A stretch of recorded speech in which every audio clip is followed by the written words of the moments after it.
right, everybody. Welcome to The Guest Life, episode 8. We have Jacqueline Harper with Harper Designs. Just to give everybody a little bit of a rundown, we're here to, show life on the community. We've got some people that are, big community leaders, Jacqueline being one of them. She's a mom, she's a wife, she's an entrepreneur, community leader, everything and all of the above. So we're super happy to have her. We're super happy that everybody's tuning in and listening. And we're going to hear a little bit about Jacqueline's story. She started as a TV personality behind the scenes. Now she's, designing everything from HGTV's stuff to showcasing some of her skills on television. That's right. So kind of a mixed bag. just to say the least. I mean, I think you're definitely by far the most most developed with being on television before. So my iPhone's gonna have to do. Oh, you're doing great. This is awesome. As we said, having things a little bit more natural, that's the way to go. Yeah. Whenever you're on TV, they tell you act natural. So the real and raw, it's just people can connect to that. So yeah, good job. So thanks for having us. Thanks for tuning in, guys. So episode 8. So we want to get into, one of the things we always talk about is how everybody got started. So give everybody a little bit of a background of what you're up to now. And I mean, I'll dig in because I know you're going to be modest, but we're going to dig into a little bit of behind the scenes, how you got started and then how you got to be where you are today and how you navigated that. So. All right.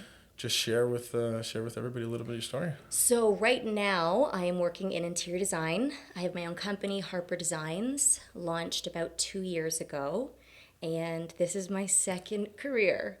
So I am currently 32, and I started in my first career when I was 23, believe it or not. Wow. I went to school for television broadcasting, and that was behind the scenes. It wasn't for journalism, so I wasn't planning to be on camera. I was doing the production, which we can go all the way, back around to that and how that's helping me out now. She was commenting on the mics earlier saying that she knew, so it was nice. Yes. It's been interesting, but I know everyone has a story. Everything happens for a reason, and this has led me to where I am now, and I've been able to use all of these things I've learned to really be where I am. It's amazing. Thanks. And right now what she's working on is, interior design. Kind of where do you start, where do you stop? In terms of projects? Yeah, like is it commercial based? Is it residential? I see. Doing it all. Right now I'm in talks with a cider company to do their whole building. Wow. I'm doing a yoga studio right now. We just did their presentation. So I'm doing commercial, and then I have about 9 residential projects on the go right now. Wow. And it's just me. So, I mean, I do call myself a team, and I do refer to we a lot because, as you know, it's not really just me. I've got the contractors I'm working with, the plumbers, the works, everyone that's a part of Harper Designs to make the dream come to a reality for my clients. Yeah. But yeah. And so making that transition from being a television host to getting into design, how did you navigate the ins and outs of kind of making a career change? And also, how old are your kids now? I have a 9-month-old and a 2.5-year-old. So 2.5. So you started a business. Yeah, exactly. Exactly. She wasn't even a year old, and I was launching my own business. It was wild. Amazing. And the first week I was launching my business, I think I had an interview with CH on the Monday, CTV on the Wednesday, and Breakfast Television on the Friday. So it was a crazy start, and yeah. And how did you navigate that? What kind of gave you the confidence to be able to do such a drastic change in a lifestyle, as well as kind of taking on, I find in entrepreneurs, what we do is, we get comfortable being uncomfortable. Yeah. And I think as you get to these milestones in your life and you realize, wow, I can handle more. I can handle more. Yeah. How did you navigate that kind of through, going from TV to being a mom? Did you get time off? Did you take any mat leave? Is that a thing? So a month after I had Evie, my daughter, I was styling for the Property Brothers behind the scenes. I think, this might be a little TMI for your listeners. Sorry. Let's go. I was still breastfeeding at the time. So I was pumping upstairs in the bathroom during the breaks while we were there filming the show. It was nuts. nuts. So I had a lot going on. And where are they located when they do the shows? So that episode was in Toronto. Okay. They're all over the place. They do like 13 homes at a time, you know, Oh, and then wow. they're flying back to Nashville, and then they're in Las Vegas. And yeah, it was pretty cool to be a part of that. But that was while I was working under another design firm. Okay. And she is one of their designers. She's Oh, done wow. a few of their shows. So I have her to thank a lot because, as you were mentioning, that transition in the beginning was not so easy. For Yeah. me, I thought, okay, this is it for me. I'm going to be in TV. And TV's hard.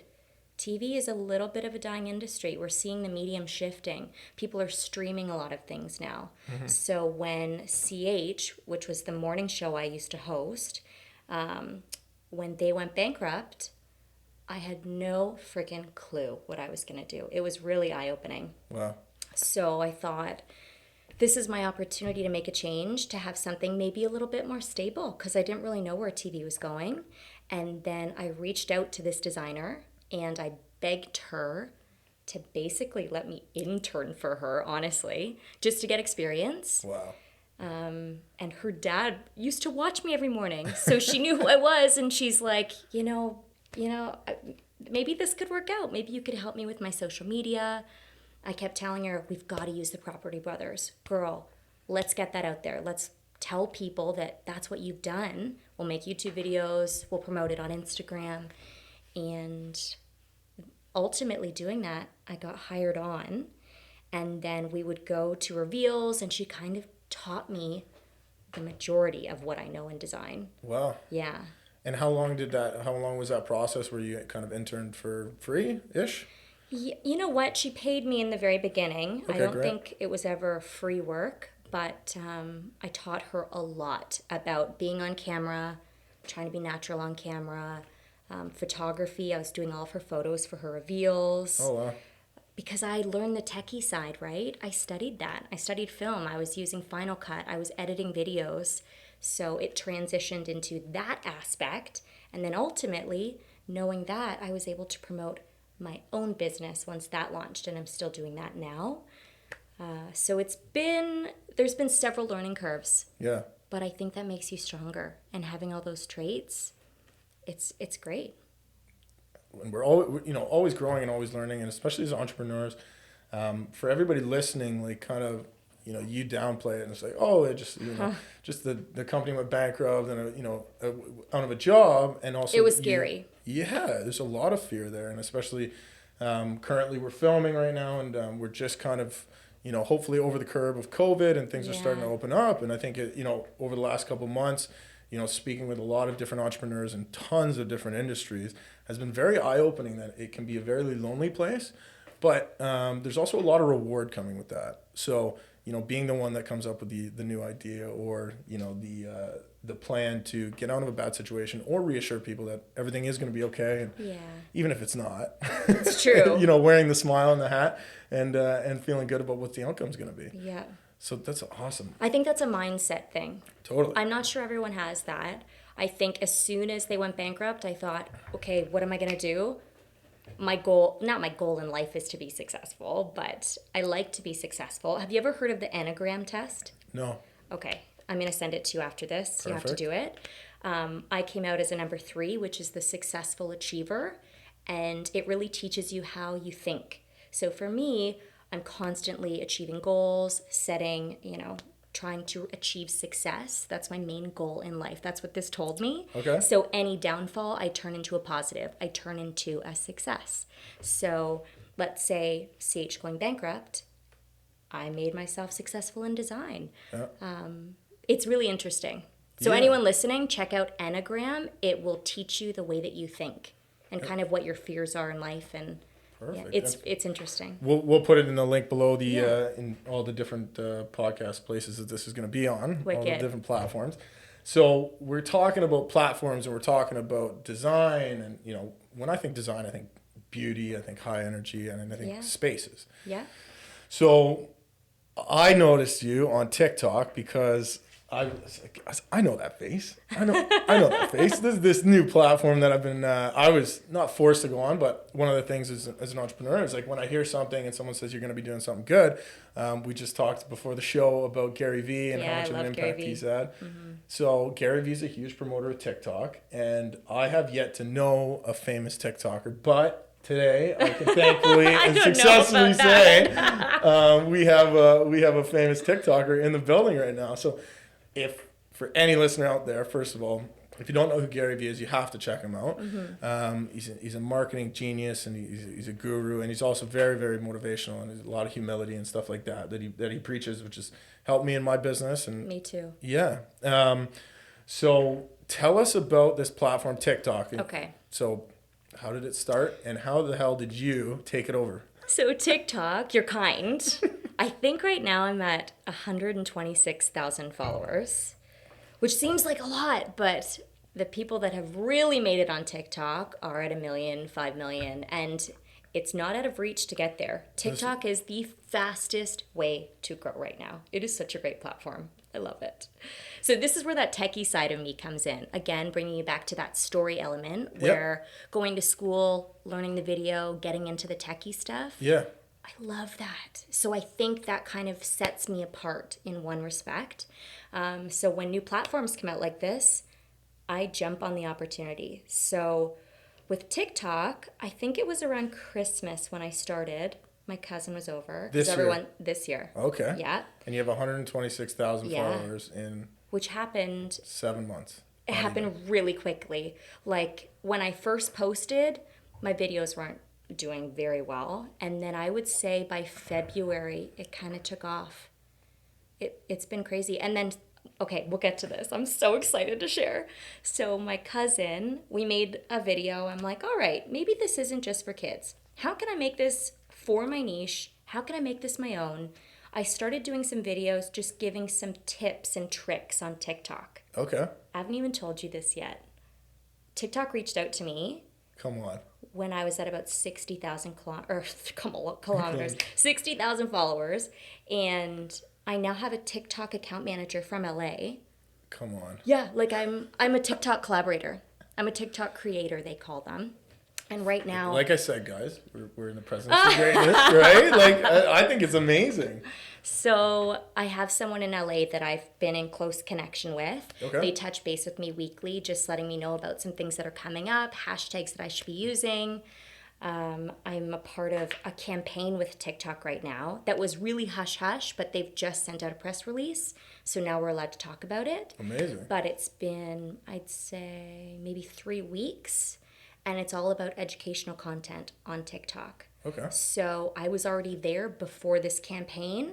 We're noticing that educational content is really doing well on TikTok. Mm-hmm. If you can teach someone something.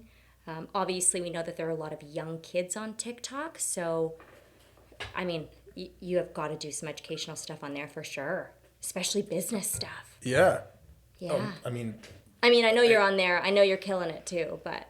no, that's a lie. No, it's not. we try to be active on as many platforms as possible right now, and one of the things that's definitely lacking is TikTok. So if Gary Vee's listening, please don't call me and yell at me. I'm doing the podcast, okay? So we're doing one thing at a time. Yes. But, I think it's so important when you look at entrepreneurship and business, as every single company, as Gary Vee would say, every single company needs to be a marketing company. For sure. Right? And you do that need so to be marketing well. yourself. Yeah. You really do. Yeah, so we're like, being proud of I think for men and women, and especially like on an older style of platform where it's like Facebook and stuff like that, it's a lot more comfortable. Yeah. Right? Yep. TikTok's uncomfortable.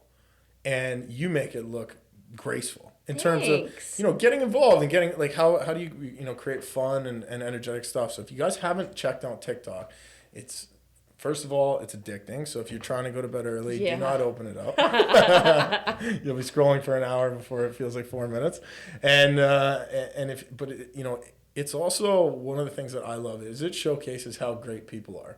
Yeah, I think... Like, people are hilarious. But that's one of the best things about TikTok, and that's what makes it so different, and I think that's why it's so successful right now, is because people are genuinely and authentically themselves. Yeah. right? Instagram has sure. become this platform that's, I don't want to say fake, but everything's put on a pedestal. Oh, I don't want to post this picture because it's not good enough. It's not perfect to be on there. But with TikTok, I swear to you, I'll come up with an idea in 5 seconds. I film it. It's out there. I've had a few videos get like 5 million views. Wow. It's crazy. But it is the fastest way to grow. So just keep putting stuff out there. I think I was posting daily at one point. I got to get back into that. But It's amazing. Well, and it's consistency too, right? Like, with anything is, if you want to be successful, you have to be consistent. And you have to, constantly work hard, and you're going to hit bumps in the road as we all do. And I think, look at your career in a 10-year period, how far you've come and where it started, and like kind of the diverted path. True. But the And that's outcome what and I'm the kind journey of, is so exciting. I am using that as an educational platform, teaching kids, if you're getting started in interior design, do blank, blank, blank. If you're looking to figure out what your style is, do blank, blank, blank. Like, you can teach them so much. Totally. Education's key for the future. And Yeah. as entrepreneurs, I think we're supposed to be giving back and, being that, like, we can all look back and say there was someone that supported us or helped us, just like you're, Yeah. right? Because you were Yeah. just talking before the show about giving the next generation an opportunity, right? So, if you guys are looking, Jacqueline is hiring co-op students for next semester when So- school's back in. Exactly. I know I was saying I had a couple ready to go before COVID hit. And yeah, so things kind of slowed down, but things are firing up. As I mentioned, it's really busy right now. I would love some co-op students. Yeah. So if you're listening, you're interested, send me your resume. Reach out. There you go. Yeah. So tell us a little bit about how you balance, motherhood, being a wife, being an entrepreneur, being someone that people idolize, I would say, in terms of like, kind of coming up to the future. How do you balance that on a daily basis without, I think work-life balance is a little bit of bullshit, because I think if you want to really strive for excellence, things are going to lack in some areas. Yeah. But how do you kind of balance what the right time is for what? So it may look like I have it all together. Well, you look great. We noticed I have raspberry bits on my foot right now. That's life with 2 young kids. So as I mentioned, my daughter's 2.5. My son is 9 months old. It is chaos behind the scenes, but we're making it work. Right now, we're actually doing a reno at our house. So we just moved back in with my parents for a tiny little stint while the addition's being built. Wow. Crazy times right now, but we'll get through it. But how do I manage it? That's the question, right? Yeah. What's your day look like? Well, thankfully, I have a supporting husband who can help out. But right now, it's very different because of COVID, right? Mm-hmm. So he's working at home. We basically are taking turns. Yep. That's how I get it done. So he's on morning duty some days. I mean, every day is different right now. Yep. When the kids go down in the afternoon, when they have their 2-hour nap, that's when I hustle. That's when I grind. Perfect. I'm doing consultations nonstop. I was at a 2-hour consultation yesterday afternoon, and we just figure it out. It's like, sorry, honey. That's a bit of my break, too. I get to go and leave the house for 2 hours. Yep. But yesterday I was at this consultation thinking, I love what I do. So that's why I'm making it work. Yeah, it doesn't feel like work. Yeah. I love the creative aspect of it. So you're forced a little bit more to think creatively, a little bit quicker. Yep. Just because there's not as much time. I've got to get home to 2 kids. I got to get dinner on the table. I have to get them to bed. And bedtime is a whole ordeal. It's I've an hour and a half. I have some friends now that are starting to have little kiddies, and they're like, well, like, so like 6:30 to 8, like, I'm booked, and I'm like, what are you talking about? It's like, well, we got to put the kids down. Yep. It's mom's turn. It's dad's turn. I always said 5:30 onward because before it would be Ryan was coming home from work, so I'd be prepping dinner, getting the kids fed. He would get home. And then up for bath time. Then we're reading books. Then your pajamas, bottle, bed. It's a lot. And then at the end of the day now, I try to be in bed between 10 and 11. Mm-hmm. So I've got an hour at the end of the day. And it's either, okay, am I going to cram in and answer as many emails as I can right now? Or am I going to do a workout? Honestly. So that's life. But it's worth it. Yeah. Things are working out. And you seem happy and you love what you're doing? Yes, love what I'm doing, love my family, all is well. But yeah, that's why we need some co-op students. Help out a little bit. Yeah. So Can you put my kids to bed? It's like kind of a nanny position at the same time. Yeah. I get no resumes. 0 resumes, and you have to cook a meal every time you come in. Yeah. Yeah, that's amazing. So where are you finding the best, it's 2020, colors are big. I like floral. Let's just go there. Where are you finding like the most inspiration? What are you finding people are doing the most? I mean, being at home so much these days with home offices and home gyms and stuff like that, what are you finding the big game changer is in terms of design elements? Like, let's talk a little bit of, what your passion is and, what are people looking at? Is it fuchsia? Is it, pink? Is it salmon? I think it depends on the project. Okay. So right now in design, terrazzo is really popular. Really? Yes, it's huge, but I probably wouldn't recommend that in someone's home because maybe it's not going to be trendy in a couple years. However, in this yoga studio I'm designing, you bet we're doing that on the floors. Oh, we're wow. doing that on, the reception desk. We're going to make it work because it's going to be punchy and it's going to be a wow factor. Yeah. For homes, I always just want, for me, I go for a modern casual look. Okay. I love designing and styling family rooms. So I find the sofa. You just want something that's neutral, got a lot of texture, that's super comfortable and livable. Yeah. That's my thing. So it doesn't even have to be trendy or fuchsia or floral. I mean, don't get me wrong. I love a fuchsia and floral wallpaper. Yeah. But you just want it to be comfortable. So I find that's the way to go. That's what I'm helping people a lot with, especially now in 2020. Yeah. They want a room that's going to be functional for their family. And are you finding a lot of modern touches or? Yeah, a lot of the clients that come to me, they see my style. So I'm modern casual. Okay, cool. And they want me to help them with some modern elements. Yeah. Yeah. So you're saying sofa's a big thing. Yeah. So what I tend to use are crisp, clean lines. That's that modern aesthetic. I like pops of black. I like crisp whites, tone-on-tone neutrals. And especially in investment pieces, I tend to go with a tone-on-tone neutral. And in the end, we can bring in pops of color that they can change later on. Yeah. And also, that's fun for me because this year we might be decorating with a pop of orange. Maybe that's the trend. Or the fuchsia. We're bringing in the fuchsia. Yeah. And 2 years from now, they hire me back to change it to blue. Okay. Right? So it's not too much extra work to kind of, itemize things. So Well, return you'll do, clients like, are great. Yeah, and I guess like each space can, that's what I love about a home is like each space can be a different feel. For sure. Right? Yeah. Whether you get, a romantic bedroom, Yeah. and, a popping office.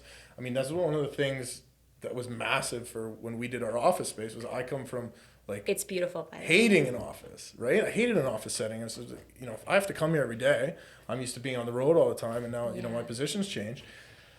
I got to love where I come and I got to feel a little bit inspired, right? Like maybe not all the stuff I do is that creative or inspiring on a daily basis, but I think it's important to kind of, love a space. And I think with everything that's happening with COVID-19, people are wanting to love where they live.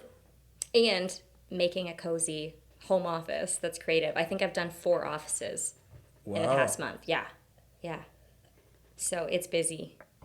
So any tips and tricks that you would give to our listeners that are, maybe either thinking about getting into design, thinking about changing careers, or, had questions about kind of getting involved with TikTok? For sure. Okay, so we'll get into a few of these. So first of all, if you're thinking about making a career change, obviously you need to think of the financials first. Yep. It was easier said than done for me because I was forced into it. Yeah. So really think about the financials, and then if you love something, make it a hobby. See if you can make it work. And if you are willing to take that leap of faith, give yourself a year or 2. And if it doesn't work, be prepared to just move on. It's not going to happen. Yeah. Right? That's great advice. I told myself that getting into design. If this doesn't work in a year or 2, that's it. I can't. I have a family to support. So if it's not going to happen, then it's not. But thankfully, we're not there yet. Yeah, well, it's right? the opposite of what you're doing right now. You're killing it. It's amazing. Thank you. And then if you're thinking about getting into interior design specifically, I would say reach out to a local designer. Reach out to a design firm, offer your services. Even though you might not be able to offer design services, what can you offer them? Is it social media? Are you going to be their videographer? Are you going to help, honestly, take their laundry and get them coffee? It doesn't matter. It's building that connection, because so much of networking is about the connection value and not about what you can get from them, but what you can give them. Yeah. You always have to think about that. So I guess that relates to any industry. If you're thinking about making the switch, what can you offer somebody? Yeah, making an impact. Yeah, not what can you get out of it. And then about TikTok, what would I say? How do you start with TikTok? Okay. I would say, I would give the advice of, say, just get on it. For sure. But you are much more advanced than myself. So how do you get to maybe that next step? What advice would you give to someone? So I'll give you a few tips of what I have seen make for successful videos on TikTok. Short and sweet. So 15 seconds or less. That's what you want to aim for. Okay. Really quick, punchy information. And use the graphics. I find that I'm filming inside TikTok and it's working really well for me. I know some people that have been doing really well. They film outside of it so that they can repurpose their content and they own it. Oh, okay. But when I film in TikTok, using the trending songs, great way to get some eyeballs on your video. Doing the trends. So while you're scrolling before bed, if you see a video about 3 times that seems to be the same kind of theme or the same dance or whatever, try it out and make it your own. And that seems, it's really about going viral on TikTok. Yeah. I know that sounds terrible to say out loud. No, it's 2020. But if you can offer content and you can really hone in on making that content amazing to go viral, you're going to take off. Yeah. Awesome. Because it can happen really fast. Fantastic. That's great. So thank you so much for being on the show today. Yeah, thanks for having me. Anything, we'll have all Jacqueline's information if you want to reach out to her, if you want to ask her any questions. We'll have all her stuff at the bottom of the podcast stuff and on all the platforms. One of the things, guys, is we're doing the show to showcase Hamiltonians that started. Everyone's got a story, everyone's got a journey, everyone's got a path. And thank you so much for sharing yours. It means the world that you were able to come on. I actually know Jacqueline personally for a number of years. Yeah, how do we not even bring this up? Oh my gosh. I'm a little scared. Daniel's sister is like my best friend. So we've known each other for a very long time. Julie actually just stuck around to say hi for the interview. So yeah. And it's crazy to see where the path takes you in life. And I think, we want to always ask the viewers, why not me? Why not now? And, it's never too late to make a switch. It's never to make the jump. And or to help somebody else do that. Exactly. Be somebody's unicorn. Yeah. Fantastic. Thank you so much for coming on the show.